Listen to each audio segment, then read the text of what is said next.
তোমার কাছে কিচ্ছু চাই না, আমাদের জীবনের গুণাগুলো মাফ করে দাও। এমন কোন গুণা নাই আমরা করি নাই।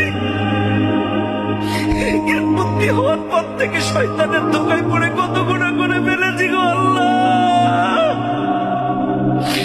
এই হাত দিয়ে, এই চোখ দিয়ে, এই পাও দিয়ে এমন কোন গুণা নাই আমরা করি নাই। আল্লাহ, তুমি মাফ না করলে কবরের আযাব সহ্য করতে পারবো না। তুমি যদি মাফ না করো জাহান্নামের আগুন সহ্য করতে পারবো না।